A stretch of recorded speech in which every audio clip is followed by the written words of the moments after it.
Paano nga ba mag-apply ng multipurpose loan sa Pag-ibig kung saan tumaas na yung pwede nating mahiram? Pwede ng up to 90% nung total Pag-ibig savings account natin.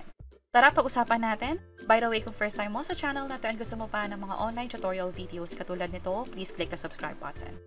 Ang Pag-ibig Multipurpose Loan ay pwedeng ma-avail ng mga Pag-ibig members basta active ito o merong hulog sa Pag-ibig account within the last 6 months. At para makapag-apply online, gagamitin natin yung Virtual Pag-ibig account. So, click ko tong Virtual Pag-ibig for members.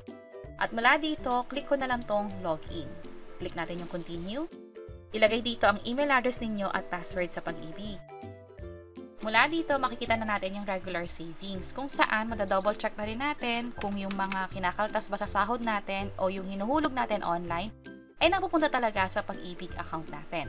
Andito rin nga pala makikita yung total savings kung saan yung 90% nito, dating 80%, ngayon tinaas na. Again, 90% ang pwedeng ma-loan. Dito sa bandang gilid, merong multipurpose loan. Kung sakaling pwede ang calamity loan, pwedeng i-apply ito sa inyo.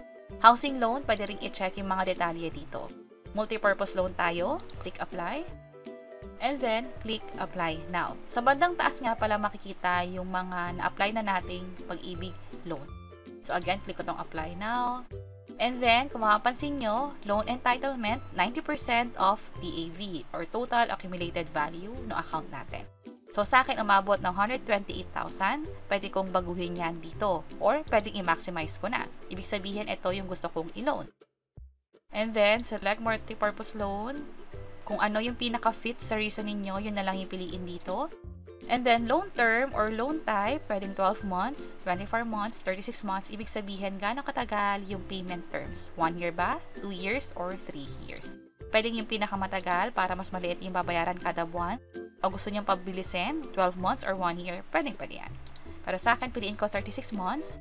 Ang isa sa mga requirement pag mag-loan sa Pag-ibig ay dapat meron kang Loyalty Card Plus. Paano ito makukuha?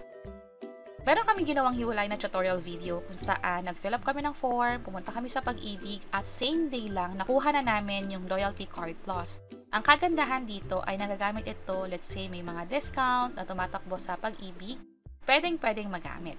At within the same day lang, isang araw lang, nakuha ko na itong Pag-ibig Loyalty Card Plus.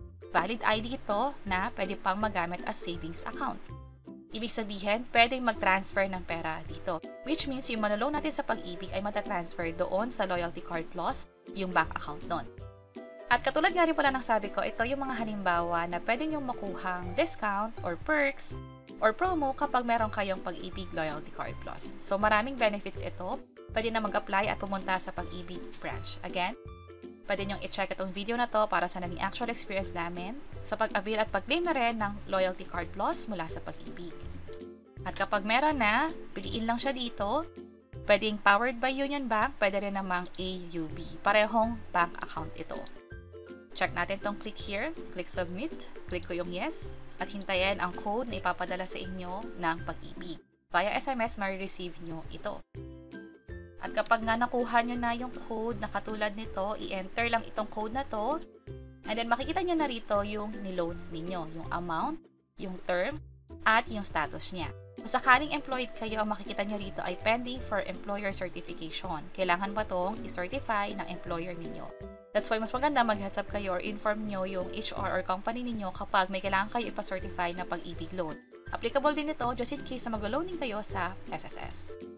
At idagdag ko na rin na just in case may question kayo na paano makapag-login, paano yung email address and password sa Pag-ibig.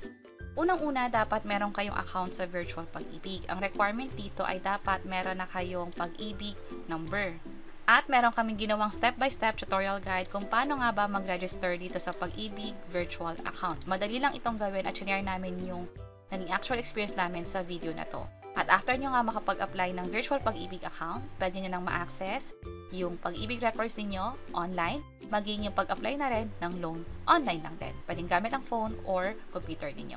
At kung interesado kayo sa video tutorial, pwede nyo nang i-check yung page or channel namin o yung link to that tutorial ay nasa description sa bandang baba. Sana makatulong and see you sa mga next videos. Bye-bye!